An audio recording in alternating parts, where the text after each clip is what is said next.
Short stories for learning English. The story of the lumberjacks. Two lumberjacks of equal skill, experience, and stature work side by side, chopping down trees together every single day. However, one lumberjack works non-stop without taking a break, whereas the other takes an hour-long lunch break every afternoon. Despite working for less time, both lumberjacks inevitably chop the same number of trees by the end of each working day. Puzzled and frustrated, the lumberjack who works all day long asks the other how he manages to chop just as much as him while still taking a break. To this, he responds, "It's simple. I spend an hour at home sharpening my axe." Moral of the story: breaks are vital to productivity. Work smart, not hard. The pear tree and the seasons of life. There was once a man who had 4 young sons. Wanting to teach them about the dangers of judging things too rapidly, he decided to send each of them on a journey, one after the other, to a distant pear tree. Each son went in a different season, the first in winter, the second in spring, and so on.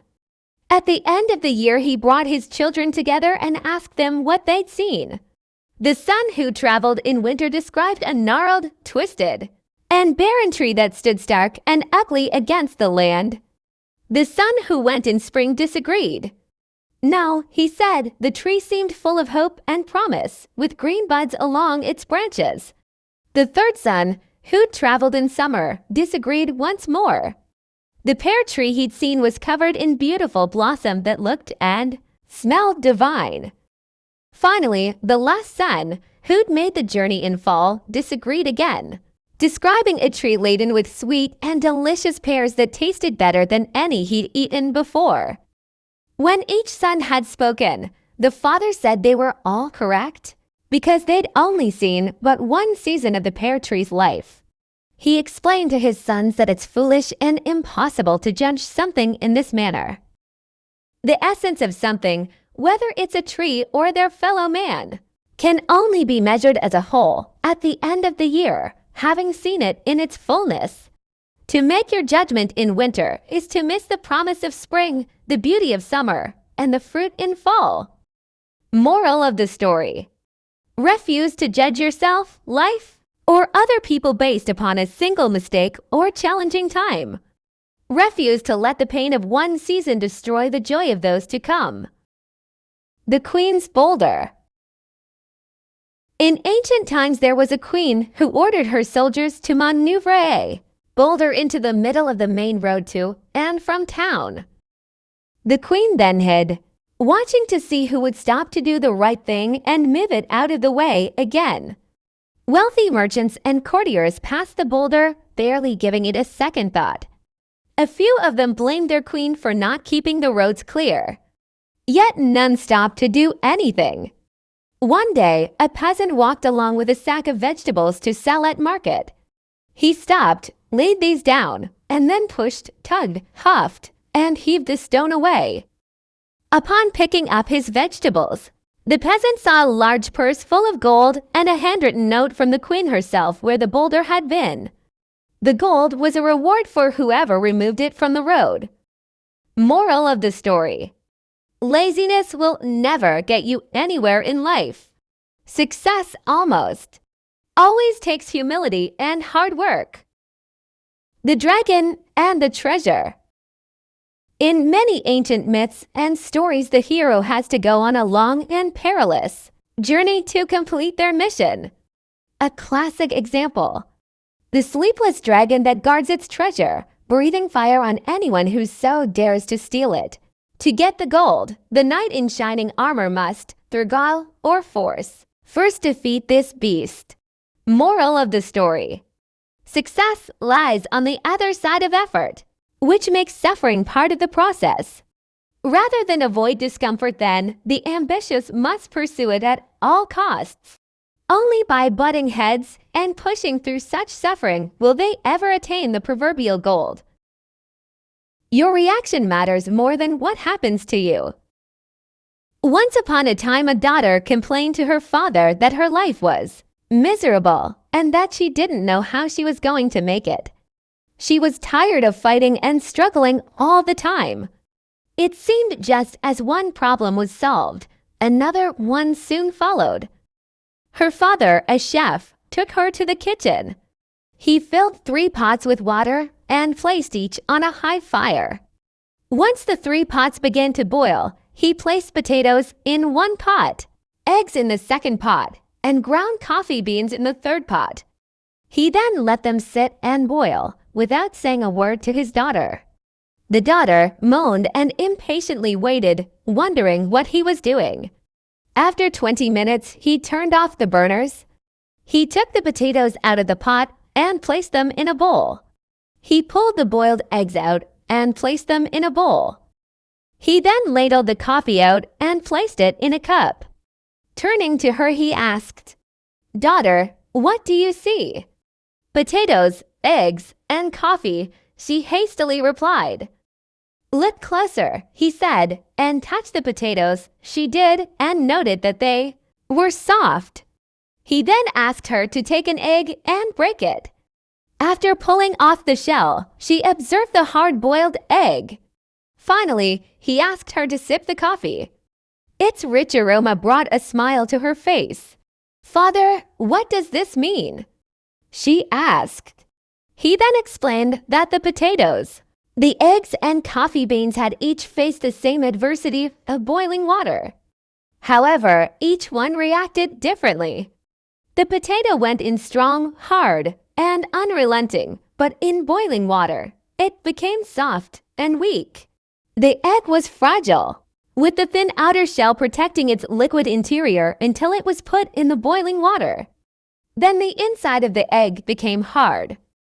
However, the ground coffee beans were unique. After they were exposed to the boiling water, they changed the water and created something new. "Which are you?" he asked his daughter. When adversity knocks on your door, how do you respond? Are you a potato, an egg, or a coffee bean? Don't insult the things you wish you could have.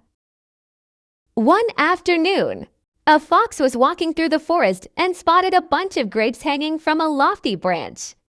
"Just the thing to quench my thirst," he thought. Taking a couple of steps back, the fox jumped and just missed the hanging grapes. The fox tried again, but still failed to reach them. Finally, giving up, the fox turned his nose up and said, "They're probably sour anyway," and walked away. Be kind to others even if it hurts you. In the days when an ice cream sundae cost much less, a 10-year-old boy entered a hotel coffee shop and sat at a table. A waitress put a glass of water in front of him. "How much is an ice cream sundae?" "50 cents, replied the waitress. The little boy pulled his hand out of his pocket and studied a number of coins in it. "How much is a dish of plain ice cream?" he inquired.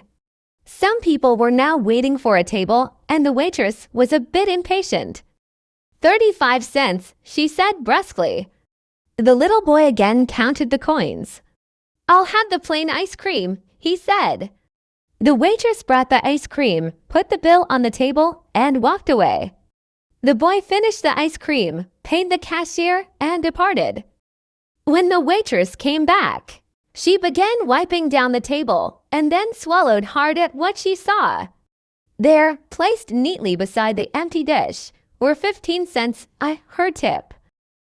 Even though you're damaged, you still have value.